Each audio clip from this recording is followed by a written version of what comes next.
మనం చేస్తామో అక్కడే మళ్ళీ మనం అనుభవిస్తాం. ఏ రూపంలో అయితే అవతలవాడికి మనం ఏం చేస్తామో ఆ రూపంలోనే మనం అవతలవాడికి మళ్ళీ మనం అనుభవిస్తాం. ఇలాగా ఎంత చేస్తామో అంత అనుభవిస్తాం అని చెప్పి ఇలాగా చక్కగా చెప్పాడు. అంచేత ఈ రెండు మన చేతుల్లో ఉన్నటువంటి కావు. ఆగమములు అంటే వస్తూ ఉంటాయి, అపాయనములు అంటే పోతుంటాయి. అవి వాటి రాకపోక అనేటువంటి నీ చేతుల్లో ఉన్నది కావు. ఎలాగైతే ఆ వచ్చినప్పుడు ఏం చేస్తాయి, చలిని వేడిని సుఖాన్ని దుఃఖాన్ని ఇలాంటి భావాలను మనకి ఇస్తాయి, అనిత్యములుగా ఇస్తాయి. అవి మాత్రమే సత్యమైనవి కావు. అందుకని మనం ఏం చేయాలి, వాటిని సహించమనేటువంటిది నేర్చుకోవాలి. ఎందుకంటే ఆ సమయంలో అది ప్రకృతి యొక్క ధర్మము కాబట్టి ఆ ధర్మాన్ని మనము దానికి అనుగుణంగా మనము ప్రవర్తించడం అనేటువంటిది నేర్చుకోవాలి. ఇప్పుడు మనం ఏం చేయాలి, యుద్ధం అనేటువంటిది నీకు ధర్మం. దీనివల్ల నీకు సుఖమైనా రావచ్చు, దుఃఖమైనా రావచ్చు. నీ వాళ్ళని నువ్వు చంపుతున్నావు అనేటువంటి దుఃఖం రావచ్చు, నీకు రాజ్యం వస్తుంది అనేటువంటి ఒక సుఖము రావచ్చు. అది నిత్యము కాదు, ఇది నిత్యము కాదు. ఆ దుఃఖం కూడా నీకు కలకాలం ఉండిపోయేటువంటిది. కర్ణాడ ఏకనువు మర్చిపోతావు. ఈ సుఖం కూడా రాజ్యం నాకు లభించింది అనేటువంటి సుఖం కూడా ఇప్పుడు నీకు ఇదే ఉండదు. ఒకసారి దాంట్లో పడ్డ తర్వాత దాంట్లో ఉండేటువంటి కష్టాలు నష్టాలు వీటితోటి ఆ బరువు బాధ్యతలతో నువ్వు ఉంటావు. లేదా ఇప్పుడు ఏదో నేను చేస్తున్నాను, దీనివల్ల నాకు సుఖం కలుగుతోంది, దీనివల్ల నాకు దుఃఖం కలుగుతోంది అని దానికి భయపడి మనం అంటే దుఃఖానికి భయపడి పారిపోవడం కానీ దుఃఖానికి భయపడి పారిపోవడం కానీ రెండు కూడా. అంటే అదిగా సుఖం వచ్చినా మనం ఒక్కోసారి తట్టుకోలేదు. ఎందుకని సుఖం అనకాలంటే దుఃఖం వస్తుందేమో అనేటువంటి భయం. దుఃఖం వస్తే ఎలాగో మనం తట్టుకోలేము. అంచేత ఇంటి నుంచి కూడా నువ్వు పారిపోవడం అనేటువంటి చేస్తున్నావేమో. ఎలాగైతే చదిని అని నువ్వు అనుభవిస్తావో సహిస్తావో వీటిని అలాగే సహించు. అది నీ కర్తవ్యం అనుకుని చేయి. ఎండాకాలంలో నువ్వు బయటికి వెళ్ళి పనులు చేసుకోవటం లేదా, అప్పుడు నీ శరీరాన్ని అలవాటు పట్టడం లేదా, చలికాలంలో బయటికి వెళ్ళి పనులు చేసుకోవట్లేదు.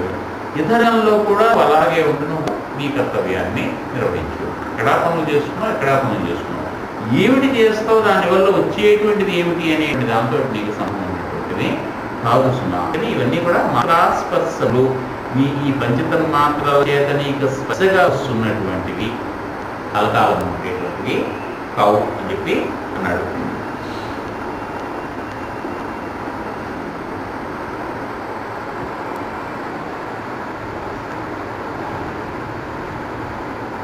విహయం చేతే పురుషం పురుషర్షభ సమదుఃఖ సమం ధీరం స్వమృతత్వాయ కల్పతే. అందుకని ఈ తర్వాత చెప్తున్నాడు, ఎవరైతే వీటి ద్వారా ఇబ్బంది పడకుండా ఉంటారో ఎమిహి ఆ వ్యధయంతి ఏతే పురుషం పురుషర్షభ. అండంలో కూడా చాలా చక్కగా అంటాడు. ఏ మనిషినైతే ఈ రకములైనటువంటివి కలవర పెట్టకుండా ఉంటాయో, ఇబ్బంది పెట్టకుండా ఉంటాయో, ఎండ కానీ చలి కానీ సుఖం కానీ దుఃఖం కానీ ఎవళ్ళనైతే ఇబ్బంది పెట్టవు, అంటే ఎవరైతే వాటి గురించి పట్టించుకోరు. మనం పనిచేసినప్పుడు దాంట్లో సుఖం ఉందా దుఃఖం ఉందా అనేటువంటి దాని గురించి మనము ఆలోచించాం. ఎండాకాలం అయినా సరే ఇప్పుడే మనకి గ్యాస్ స్టవ్లు అలాంటివి వచ్చాయి కట్టిస్తే ఏదో వంట చేసేటప్పుడు గాడిపోయేది దగ్గర అక్కడ వేడిగా ఉంది. అంటే ఎండాకాలం నేను వంట చేయను అని చెప్పి మనం అన్నాం కదా, చలికాలం స్నానం చెయ్యం అని చెప్పి అన్నాం. ఆ రోజు నీళ్ళ స్నానం చేయాలి అంటే ఏ దీక్ష తీసుకున్న వాళ్ళు చలికాలం అయినా సరే ఆ దీక్ష కోసం చేస్తారు. అంటే చలిని తట్టుకుంటారు, ఎండని తట్టుకుంటారు. ఇవి వాడిని బాధించవు.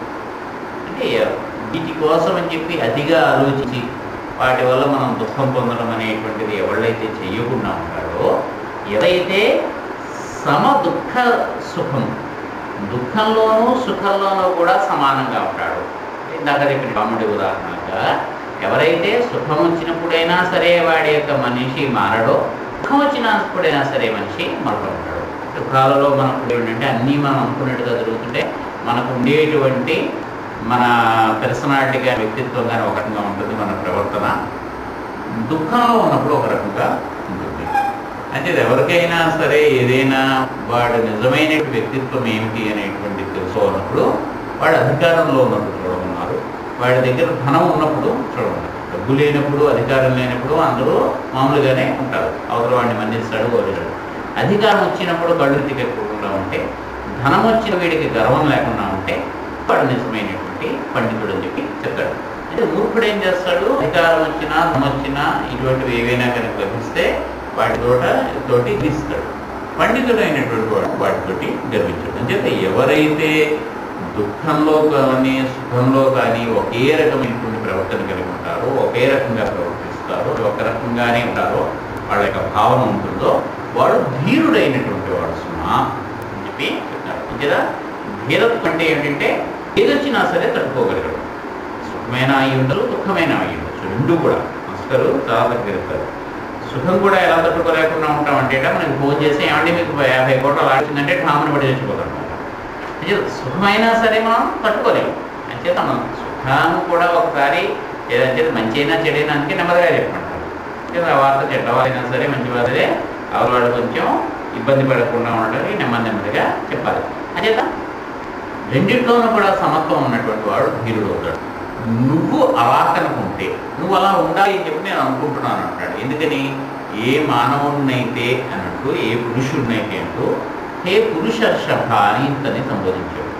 పురుషుల్లో చాలా శ్రేష్ఠుడైనటువంటి వాడా, మానవుల్లో శ్రేష్ఠుడైనటువంటి వాడా, ఏ మానవుడినైతే ఈ రెండు కూడా బాధించకుండా ఉంటాయో, సుఖం కానీ దుఃఖం కానిటువంటివి, అతను ధీరుడైనటువంటి వాడు. అలాంటి ధీరుడైనటువంటి వాడికి అలా ధీరగా ఉంటే లాభం ఏంటంటే సుఖంలో దుఃఖంలోనూ కూడా ఒకే రకంగా ఉంటే దానివల్ల ఏమిటవుతుంది అంటే అమృతత్వాయ కలపాలి. అలాంటి వాడు అమృతత్వంలోకి వెళ్తాడు. అమృతత్వం అంటే ఏమిటి అంటే 2-3 రకాలైనటువంటి అర్థాలు ఉన్నాయి. మామూలుగా మనం చూడటం అంటే అమృతత్వం అంటే ఎటర్నల్ స్టేట్ అని చెప్పి నిత్యమైనటువంటి మరణం లేనటువంటి నా అమృత అమృత అనేటువంటి అర్థము ఒకటి చెప్తాం. అమృతము అంటే మరణము లేనటువంటి ఒక స్థితిలోకి, అలాంటి వాడికి మరణం అనేటువంటిది ఉంటుంది. మరణం అనేటువంటిది మనం దేహానికే మనం చూస్తున్నాం కాబట్టి, దేహమే మరణిస్తుంది కాబట్టి, అలాంటి వాడు ఎవరైతే అది కూడా ఒక సుఖంగానో దుఃఖంగానో ఎలాగైతే అనుభవించాడో అలాగే అతను అనుభవిస్తాడు. అంతే మించి దాని నుంచి పట్టించుకోడు. మళ్ళీ ఇంకొక దేహానికి పొందినప్పుడు అతనికి కంటిన్యూ అవుతుంది. అంచేత అమృతత్వము అనేటువంటిది ఏమిటంటే మరణమయ్యేటువంటి భావనలో చిక్కుకోకుండా ఉన్నాడు.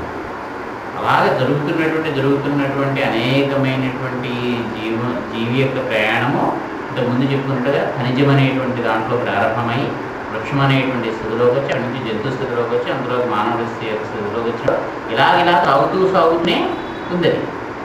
ఇందులోనూ ఎక్కడా కూడా కట్టబడం అనేటువంటిది లేదు. ఎక్కడా ఇది ఛేదింపబడడం అనేటువంటిది ఎక్కడా కూడా లేదు. అలాగే సాగుతూ చిట్ట గమ్యం ఏమిటంటే ఆ పరమాత్మ ఎవరైతే ఉంటారో అతని యొక్క స్థానం ఏదైతే ఉంటుందో పరమపదమైనటువంటిది దాంట్లో పడింది. ఎందుకని అది మన యొక్క స్థానం. అక్కడి నుంచి మనం దిగొచ్చాం. నిజానికి భగవంతుడు అంశగా మనం ఉంటూ సృష్టిలో భగవంతుడు చేసినటువంటి ఆయన యొక్క సృష్టిలో ఒక భాగంగా లేదా ఆయన ఆటలో భాగంగా మనం ఏం చేస్తాం, ఆ స్థానంలోంచి దిగి కింద నుంచి మళ్ళీ మెట్లెక్కి పెడుతున్నాం. చిన్నపిల్లవాళ్ళు ఎలాగైతే ఆడించడానికి మనకి ఏదో లిఫ్ట్లో వాడికి ఎదుగుంటే మళ్ళీ మెట్లెక్కి సరదాగా వాడిని పైకి తీసుకెళ్ళేట్టుగా ఎలాగైతే ఆడుతున్నామో ఆయన ఏం చేసాడు, ఆయన ఆట అనేటువంటి దాంట్లోకి ఆయన ఉన్నటువంటి స్థానంలోంచి మన కిందకి దింపి ఖనిజం అనేటువంటి స్థానంలో ప్రవేశపెట్టాడు.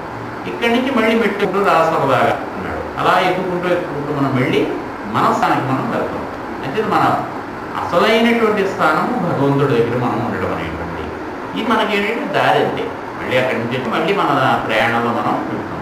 మనం ఏం చేస్తాం, ఒక్కోసారి దారిలో ఉండేటువంటి వింతలో అవి చూస్తూ ప్రయాణం విషయం మర్చిపోతుంట. ఏదైనా స్టేషన్లో కొత్త స్టేషన్ కనుక మనం వస్తే ఇల్లుగా మొదటిసారి వెళ్తుంటే ఒక పెద్ద స్టేషన్ ఎక్కడైనా మనకి కనుక కనిపిస్తే ఆ దిగి ఇక్కడ ఉండేటువంటి వింతలో చూస్తే అబ్బాయి స్టేషన్ ఎంత బాగుందో అని చెప్పి ఈ రైలు దాడి చేసుకుంటే అది ఎంత మూర్ఖత్వమో. ఈ ప్రయాణంలో మనం చేసేటువంటి దాంట్లో ఈ దారిలో ఉండేటువంటి జన్మలు అనేటువంటి స్టేషన్స్ లాంటివి. ఈ జన్మల్లో జరుగుతున్నటువంటి అక్కడ ఉండేటువంటి వింతల్ని చూసి ఇవే నిత్యము అనుకుని అసలు ప్రయాణం మనం ఎక్కడ వరకు ఉందో మనం మర్చిపోతే ఎలా ఉంటుందో అలా మనం మర్చిపోతూ ఉంటాం. ఆ స్టేషన్లో మనం దిగి అటు ఇటు తిరుగుతూ అసలు మనం ఏమిటి ఎక్కడికి వచ్చామో ఎక్కడికి వెళ్ళాము అనేటువంటి ఇది మర్చిపోతాం. మళ్ళీ మనం రైలు ఎక్కాక మళ్ళీ మన బర్త్ మనం ఇదేది అనేటువంటిది గుర్తుంది. అంటే స్టేషన్ మనం ఉండేటువంటిది మన జన్మ, మన ఈ మానవ జన్మ ఏదో రకమైనటువంటి జన్మ. మళ్ళీ మనం ప్రయాణం కోసం వెళ్ళడం అనేటువంటిది ఆ పరలోకంలో మనము వెళ్ళడం. అంటే మరణించిన తర్వాత మనం వెళ్ళేటువంటిది మళ్ళీ మనం రైలు ఎక్కుతాం. అప్పుడు మనకు మళ్ళీ గుర్తొస్తుంది, ఇది మన టికెట్ ఇక్కడ నుంచి ఇక్కడికి ఉంది, మనం ఇక్కడికి ప్రయాణం చేస్తున్నాం, అక్కడి నుంచి బయలుదేరాం అనేటువంటి. మళ్ళీ దిగినప్పుడు ఎక్కడైనా ఆ స్టేషన్లో ఉండేటువంటి వింతలు విచిత్రాలు మనం చూస్తూ ఇంజనీర్ కోసం పరుగులు తీయడంలోనో అక్కడ ఉండేటువంటివి చూస్తూ మనం ఏమిటి, మనం ఎక్కడి నుంచి అనేటువంటిది ఒక్కోసారి మనం మెచ్చుకుంటాం. అంటే మన బెర్త్ ఎక్కడ ఉంది, మన కంపార్ట్మెంట్ ఎక్కడ ఉంది అనేటువంటి వెతుకులాట మనం లాస్ట్ మినిట్లో కానీ మనకి గుర్తురాదు. అంటే మరణించిన మరుక్షణం వాళ్ళకి ఏం జరుగుతుందంటే మళ్ళీ వాళ్ళు ఎక్కడి నుంచి వచ్చారో ఆ గుర్తు మళ్ళీ వాళ్ళకి వస్తుంది.